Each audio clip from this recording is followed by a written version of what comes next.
We're here to talk to you about our math trade. It's October, and in Canada, that means free shipping.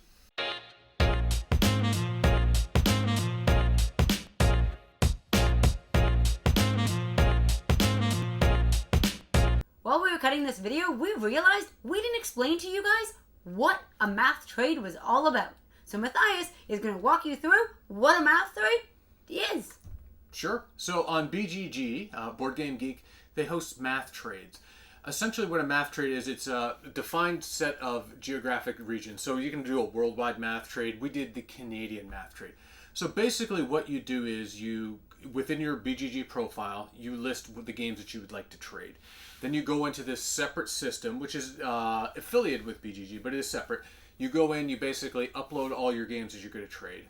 And then you put it onto a geek list. Everybody else does the same. And then towards the end of the math trade, what you do is you just go and you say, okay, I will trade game A, and I would like, for example, like I'll trade Parks, and I would like to get Caverna, Agricola, and you could list 50 games if you like. And then with the way the system works from a math situation, you might not trade Parks for the game that you ended up getting. Let's say it was Caverna. But if they traded Caverna with somebody else, the system just basically finds you a match. So that is, in a very convoluted explanation, what a math trade is. So to start the video, we're going to have part A, which is what we traded, and we shot this about a week ago. And then afterwards, we'll come back in and we'll talk about part B with what we got in for those games. The cool thing in Canada with the free shipping trade is you can trade smaller games, basically 1 for 1 or 2 for 1 or 2 for 2, whatever it may be.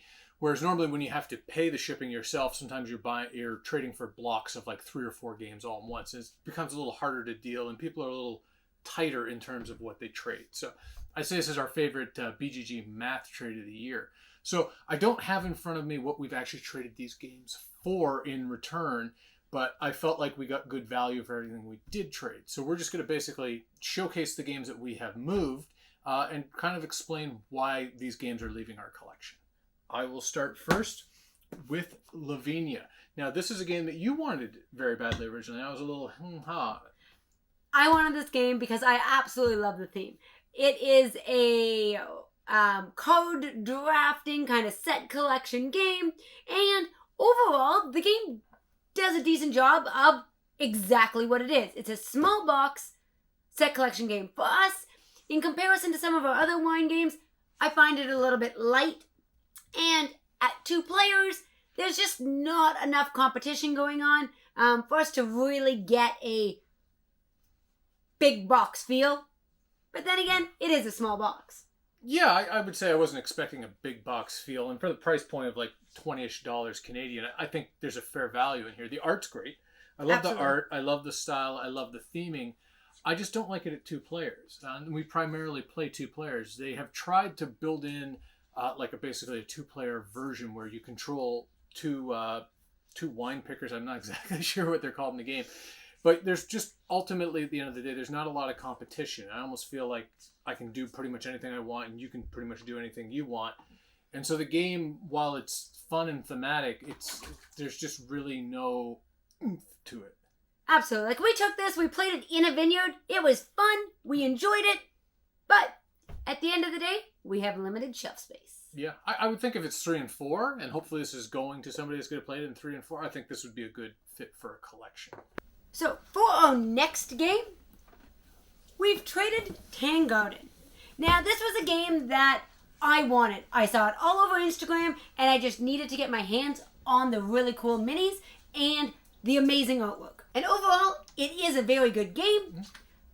We just find that you're trying to do the same thing kind of every game, and at 2 players, again, it just doesn't have enough of a competition feel. You can kind of stick to your own sides and just fulfill your own goals. Yeah, I agree. And I think even at more players, I don't feel that we would have that much more competition. I felt like there's just, there's just not enough competition going on in the game where it was just too open, which I think, just judging off of what we said, Lavinia, and maybe just looking at some of these other games, it could be an issue. as gamers, I don't know if we like everything that's just wide open with no competition. And sometimes to me, if there's not a competition, then it really each turn I'm doing something positive every time. I don't have to think about it as much. There's less of that crunch. I don't need crunch in everything, but I like a little bit. But great production. I love the solo on this. The solo provides that crunch, but I found the multiplayer does not. All right. We're going to probably take some flack for this one, but we have traded Parks. For me, Parks fits the other two games we've already discussed. Amazing production, well thought out, components are great. I like looking at the artwork in the Parks, but in the game, particularly the two players, again, I felt there just wasn't that much tension. Absolutely. I love the artwork of this game. I hounded him over and over to get this game into our collection. The Heiko meeples, I just can't get enough of. But at the end of the day, for the two of us, you are basically just carrying on your own game. Great if you're playing with people who like to do their own thing and complete tasks. But if you're a person who wants to battle it out a bit, there's not a whole lot going on at that two-player. Again, the production, though, is absolutely phenomenal. And other people say that some of the expansions do add a little bit more. We did not invest in any of those expansions, so unfortunately for us, we cannot speak to those. But I'm hoping it finds its home in the right set of hands, and maybe that person decides to invest in those expansions. Yeah, I think that was the one thing, because when we played it, again, production great, everything else, didn't have the tension. I didn't want to know how far down I wanted to get into the system. I really enjoy Santorini. I enjoy the abstract fashion and the 3D aspect, but you need the right player to play with. And if somebody walks away from the table or speed plays the game in his own little corner, it just doesn't have the same effect and enjoyment level. And at the end of the day, I play games because I want to have a good time. So Santorini, to me, is a game that you have to have the right player to play it. It's funny, when you were doing this in your head, I was thinking to myself, like, I think I'll be magnanimous and just say, like, you know what, it's just me. I'm just a suck when I play this. I'm a grump bear. I don't want to play it. But thankfully, she just went there for me, right there, had no problem just saying, hey, Matthias is the problem with this. And she's right. Good game. I can see people playing this hundreds, thousands of times, really. There are so many god powers in there, but I can't get past the basic starter wheel set.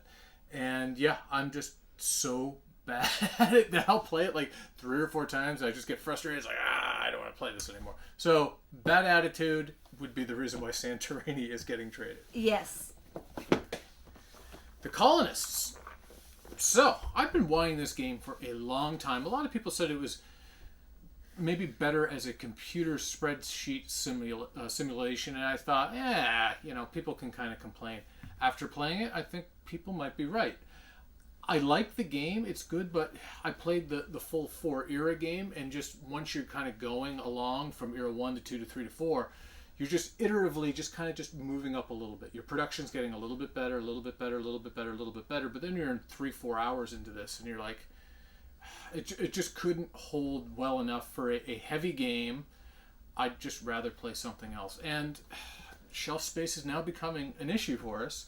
So trading it and its very large box is what we ended up doing. Let's show you what we got in. So first up, we brought in Tiny Towns by AEG, and we traded out Lavinia for this. So we're quite excited about this game.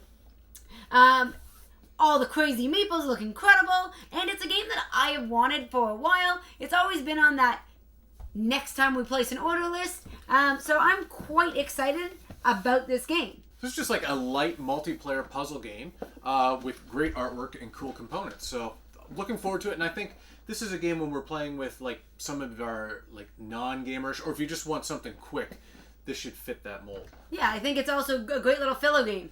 So the next game, we don't have it because we traded it, was Tangarden. We traded it out for $50 Canadian. So that I felt was like a fair value because I think we bought it for $55, $60. So essentially we rented it for $10. I enjoyed it, but I felt we'd had our time with it. Yeah, it was definitely a game more for larger groups. So we traded out Parks, and here's what we brought in. We brought in Chocolate Factory. Now, this is a game that I have wanted since it came out because I love food-themed games, and it is a really cool resource management game. So I'm looking forward to getting this one to the table, and we will share our thoughts on it as soon as we dive in. I feel like from a value standpoint, I don't know if that was a great trade, because Parks you can always trade. Chocolate Factory is a little more niche, but I think that's something you've wanted to play. It's like kind of a worker placement factory building game, and I hope there's maybe just a few more good decisions to make in a lower player count than we found to be in Parks. And it has some really cool meeples. Again, you're going to see that throughout some of our selections here. Okay, and the next one we traded out Santorini, and if you recall, it's because I was a suck. And then we brought in Twas Dice. Now, every year we go to a board game con in Niagara, and we play the original Twas and love it. So when we saw this up on the trade list, we decided that we would give it a go because we have such a affinity for the larger game. Yeah, I've wanted this one for a while. It's a roll and write. I love our roll and writes. They're quick, they're easy, they're great to pack and travel with. So I hope this is good. Yeah. We'll find out. So, Twas Dice. We will share more about it as we go. And then the last one on our list is we traded out the Colonists, and we brought in an out-of-print game. That was in our collection at one point. Yes. But due to the fact that it was out of print, Matthias got a little money hungry and was very excited to sell it. And this is one of those victory point games. Well, you have to say what it is. Healthy Heart Hospital. Oh, sorry, Healthy Heart Hospital. We quite enjoyed it. It was one of our early games in the collection. And I'm not going to lie, when we first got it in, I questioned it. We have to show people now. Due to the fact that you basically were getting the equivalent of a pizza box. See, this is how Victory Point used to produce their games. Now they're getting into more grandiose productions, but you would get your pizza box. This is if you got a box. Sometimes you would get your VPG games, Victory Point games. They would come in just the bags. Yes. So actually, it was actually a step up. This was like almost a premium component to get this. Now, this I think was a 2015, so you're probably starting to see why they did a little bit of a rebrand. It's hard to compete with all of the great components these days with that. So yeah, you just come inside. It is literally a pizza box. You just order it out from Skip the Dishes, and you've got your components. But this is what you're missing in the new versions. It is the soot towelette. Due to the fact that their print runs are smaller, their chits leave soot on your hands. they do. And because of that, they give you a Wipe-A-Lot napkin. These napkins are no longer found in their games, and some people are quite upset about this factor. I will say this game will not be played on our nice white playmat, but I do like the gameplay of this game, so I'm excited to have it back and give this one another go now that we are more heavily invested in our board games and what we look for in a game. And Victory Point games are great. Like, they're solid games. Obviously, Absolutely. the production was a little bit different than others, but great games. And I'm happy to see now that the new direction is they're putting out these great games. Like Nemo's War before was one of those magazine games. Then they redid it. Now everybody knows Nemo's War because they have the great art and the great components. So I feel like a lot of these older titles can be redone and they'll see new light. So looking forward to this. This is Absolutely. Of all these, I'm happiest to get this one in. And Victory Point games have never let us down from gameplay standpoint. Sure. We have liked every Victory Point game that we've played. Mm-hmm. So right now, this is our collection of games that we brought back in. And we are quite happy with our collection and excited to do another math trade in the future.